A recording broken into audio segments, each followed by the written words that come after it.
My name is Joe. I am the transmission department manager over here at Lee Myles in Reading on Fern Avenue.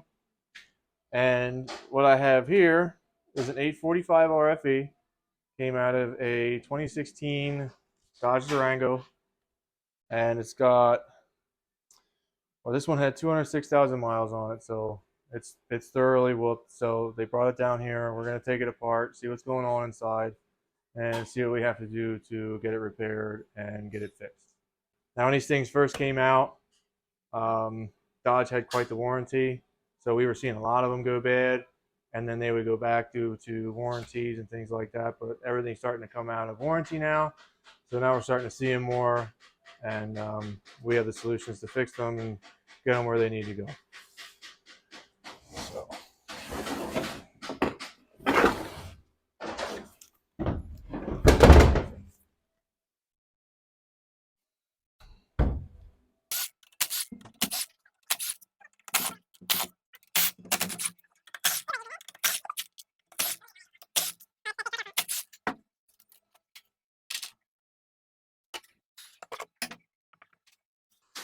Now, one of the first things you'll notice right off the bat, this filter is part of the pan.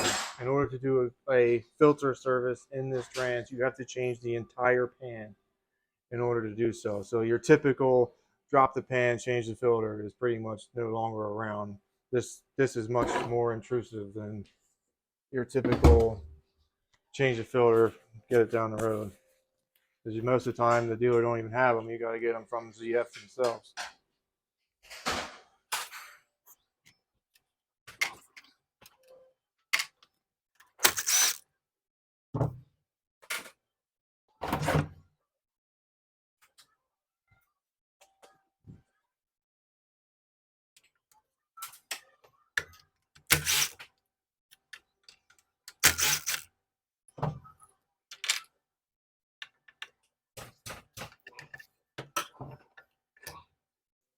This, for those of you that you see a lot of it, is the start stop in your car. You come to a stop, the engine shuts off. So what happens is when the engine shuts off, you're going to lose hydraulic pressure, which is what the transmission needs to survive. It's a hydraulic unit. That's the only way it can do anything. So they had to add a pump that would keep the system primed. That way, when the engine starts and you immediately take off, your pressure is not really low and you can do a ton of damage. So they had to find a way to compensate for that stop and start in the instance. So they put this little pump in here to make sure that they don't burn up the trans over time. Yeah, I wouldn't want to. Some manufacturers like to turn it up. Yeah. I think it's Ford. Ford is one of the ones that do not let you turn it off. Yeah. They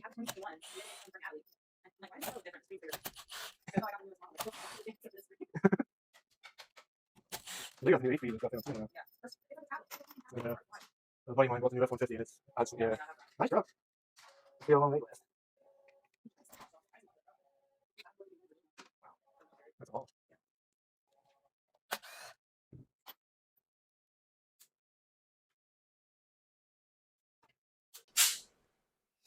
So essentially, it's a ZF8.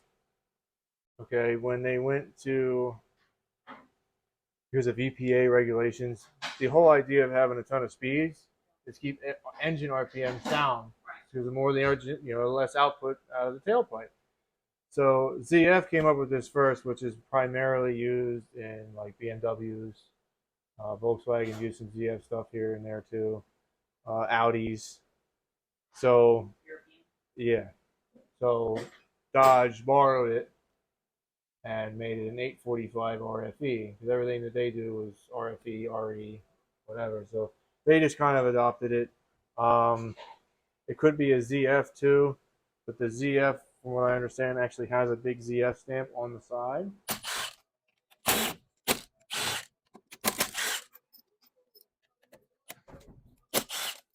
Stop trying to roll away from me. There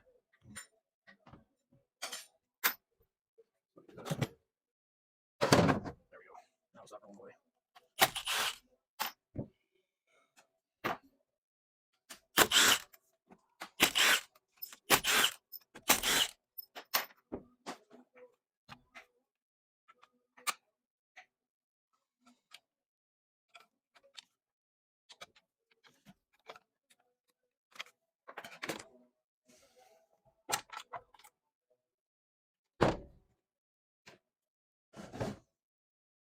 Let's see.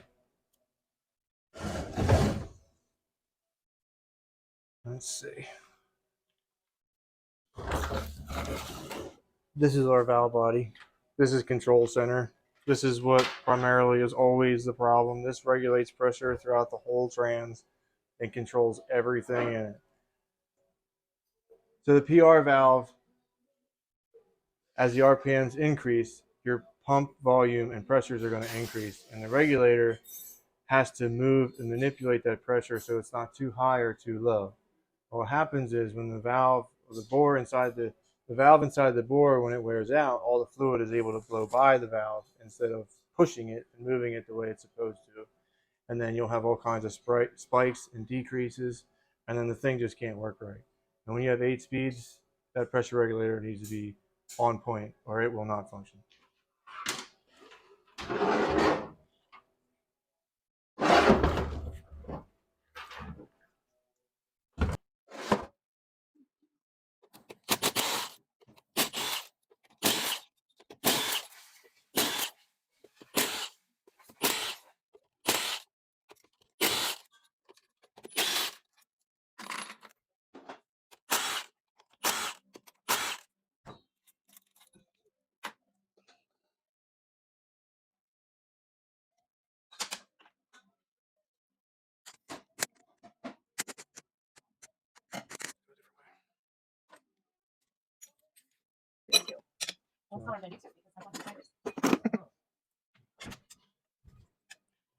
The spring keeps me from breaking this drum while I pry out the stubborn snap ring.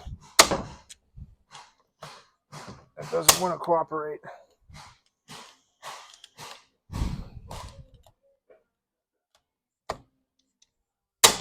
Come on.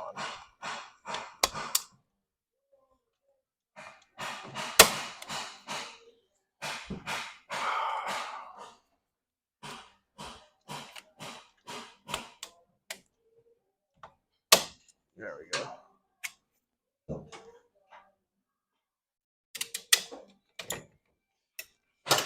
Can only imagine if I didn't have that ring, what that would have done to that fragile little drum. Why they make stuff like that, I don't know.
This thing apparently wouldn't even get out of the parking lot, so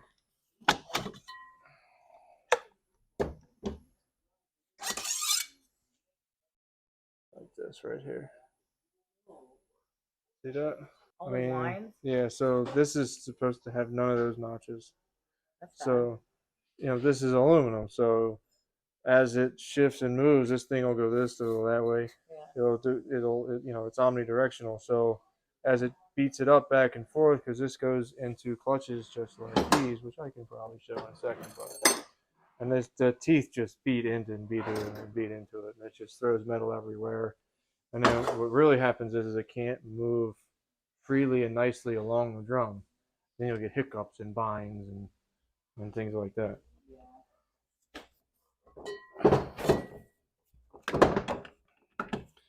So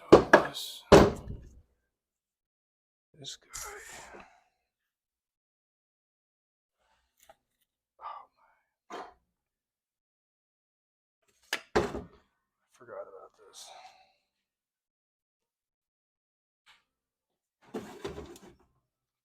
Where's my other screwdriver?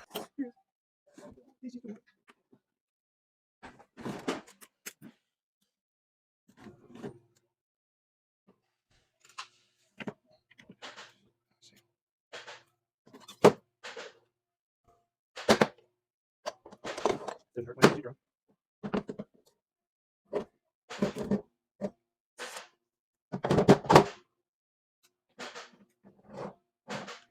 What he was describing. I'm surprised I haven't seen more exploded stuff yet.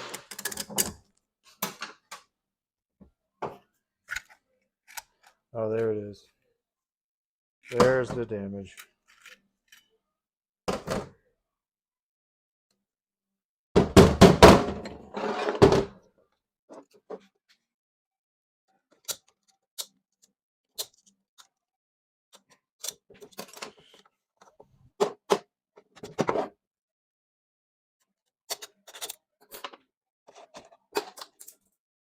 My bearing went flying. Oh.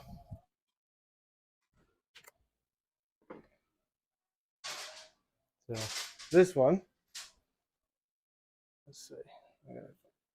This one no longer has teeth. So these teeth are supposed to be like these teeth. Oh.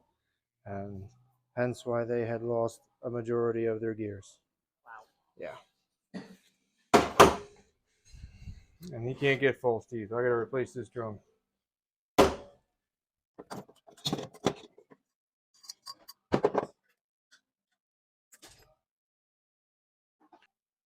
You can see, maybe, inside these teeth. Can you see that? Yeah. So, you see how they're all smashed down? Yes. Yeah, there you go. All that smashed aluminum. I'll never get good clearance out of this drum. Alright, so that was basic disassembly on how to take it apart. Some here and there is about what we look for, kind of damages you'll see. Now the next thing is going to be completely taking these apart, which is a whole nother process, and finding any other little damages and stuff along the way, and making up a list for the customer to let them know what's been evaluated and what we have to do to repair their unit. But the other thing we have to do is that valve body I talked about early in the video. I now have to put on a special station to check every valve, because what we do is we put it on this test pad and we check the valves and see how much vacuum they can hold. And that tells us how good or bad that valve may or may not be. And then we have reamers on hand that we will put, we'll ream out the bore so that we can put a slightly oversized valve in it to repair a very expensive valve body. Valve bodies in these things are very expensive. So generally we can save tons of money for the customer just by reaming it out, putting in a bigger valve, and sending it down the road with some fresh parts and fresh fluid, fresh torque converter, and away it goes. So that's it.